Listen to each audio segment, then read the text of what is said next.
जगात साऱ्या माणूस शोधते मी, गर्दीत माणसांच्या माणूस शोधते मी.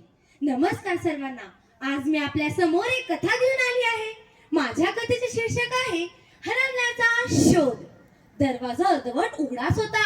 आत ऑफिस मध्ये प्रचंड शांतता होती. फक्त जमिनीवर टेकवणाऱ्या एका जुन्या छडीचा टक टक आवाज येत होता. रिसेप्शनवर बसलेल्या मुलीने वर पाहिलं. दारात एक वृद्ध माणूस उभा होता. पांढरे केस, जुना फाटका सदरा, हातात निळा प्लास्टिक फोल्डर, कदाचित बायोडाटा. तो हळूहळू आत आला. जणू प्रत्येक पाऊल चालताना त्याला वेदना होत होत्या. मुलीने विचारले, आपण कोण? वृद्ध म्हणाला, नोकरीसाठी अर्ज द्यायचा होता. आणि त्या एका वाक्याने संपूर्ण ऑफिस शांत झालं. HR मॅनेजर अभिषेक त्यांच्याकडे पाहून थक्क झाला. 68 ते 70 वर्षांचा माणूस काठीवर चालत नोकरीसाठी आला होता. अभिषेकने अचंबित होऊन विचारले, आजोबा, नोकरी? कोणती नोकरी हवी आहे तुम्हाला? वृद्धाने फोल्डर पुढे केला.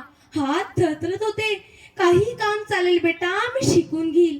त्यांच्या आवाजात अशी वेदना होती की जणू आयुष्याने सगळं काही हिरावून घेतलं होतं. अभिषेकने बायोडाटा उघडला आणि वाचता डोळे पाणावले.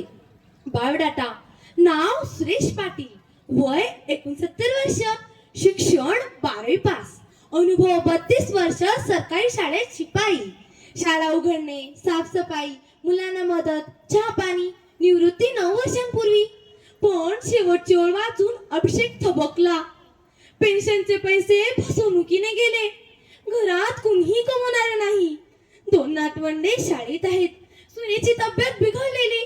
नोकरी नाही मिळाली तर घर चालणं अवघड होईल.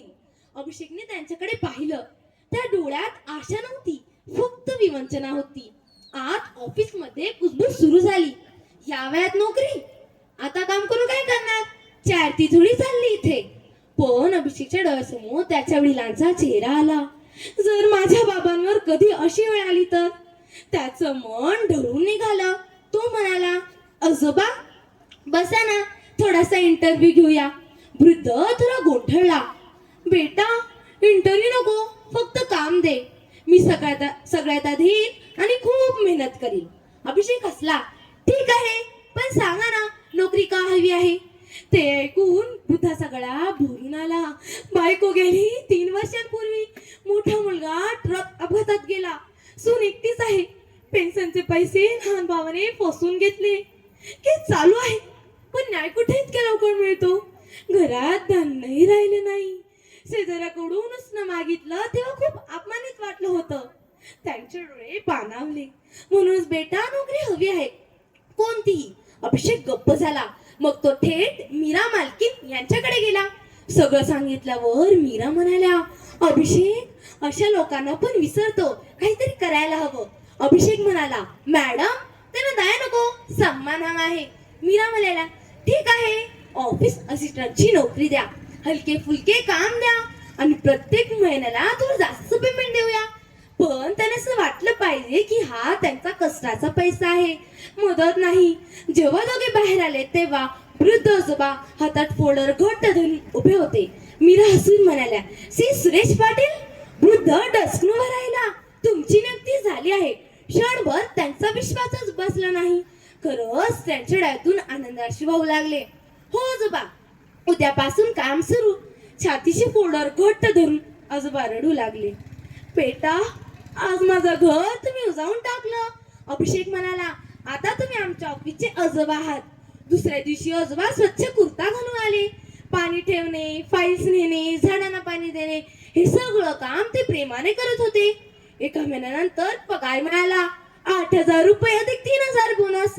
आजोबा म्हणाले, बेटा, इतके पैसे मी कधीच पाहिले नाही. खरंच त्यांच्या डोळ्यातून आनंदाश्रू वाहू लागले. अभिषेक म्हणाला, हो आजोबा, हे तुम्ही कमवलेले पैसे आहे, ही तुमची इज्जत आहे. पण 2 महिन्यानंतर एका सकाळी आजोबा आलेच नाही. फोन केला तर सून म्हणाली, दादा, बाबा आजारी आहेत, रुग्णालयात आहोत आम्ही. अभिषेक आणि मीरा धावत गेले. बेडवर आजोबा ऑक्सिजनवर होते. अभिषेकला पाहताच म्हणाले, बेटा, आज ऑफिसला येऊ शकलो नाही, मला माफ कर. अभिषेकचे डोळे भरून आले. आजोबा म्हणाले, आज नातवाची फी भरायची होती, तू भरशील ना बेटा? अभिषेक म्हणाला, आजोबा मी आधीच भरली आहे तुमच्या नावाने. आजोबांच्या डोळ्यात पाणी आलं. देव तुझं भलं करो बेटा, तू मला पुन्हा माणूस असण्याची जाणीव दिलीस. आणि पुढच्या क्षणी त्यांचा हात सैल झाला. आजोबा गेले. त्या दिवशी ऑफिसमध्ये कोणीही काम केलं नाही. सर्वांनी 2 मिनिटे शांततेचं पालन केलं. मीरा म्हणाल्या, श्री सुरेश पाटील आमचे कर्मचारी नव्हते, ते आमच्या कुटुंबाचा भाग होते. त्यांच्या नातवांचा शिक्षणाचा खर्च कंपनी उचलेल. अभिषेकने त्यांचा फोल्डर उघडला. त्यात एक चिठ्ठी होती. जर मला नोकरी मिळाली तर माझा नातू शिकेल, नाही मिळाली तर शाळा सोडेल, पण माझी एकच इच्छा आहे की तो माझ्यापेक्षा चांगला माणूस बनो. अभिषेकचे डोळे भरून आले. तो म्हणाला, हो आजोबा, तुमचा नातू नक्कीच काहीतरी मोठं करेल. कंपनीने त्यांच्या नावाने शिष्यवृत्ती सुरू केली. श्री सुरेश पाटील स्मृती शिष्यवृत्ती. अनेक गरीब मुलांची फी त्या निधीतून भरली जाऊ लागली होती. मित्रांनो, आज काही लोक बायोडाटामध्ये कौशल्य लिहितात, पण सुरेश आजोबांनी माणुसकी लिहिली होती. कारण कधी कधी नोकरी म्हणजे पोट भरणं नसतं, ती एखाद्या घराची आशा, एखाद्या नातवाचं भविष्य आणि एका वृद्ध बापाची इज्जत असते. आणि सुरेश आजोबा शेवटपर्यंत इज्जतीने जगले.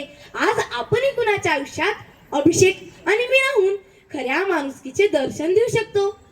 कारण माणुसकीच्या पुढे जाऊन आपुलकीने जगायचं असतं. माणुसकीच्या पुढे जाऊन आपुलकीने जगायचं असतं. कोणाचं कोणी नसेल तरी आपण त्यांचं व्हायचं असतं, तरी आपण त्यांचं व्हायचं असतं. धन्यवाद.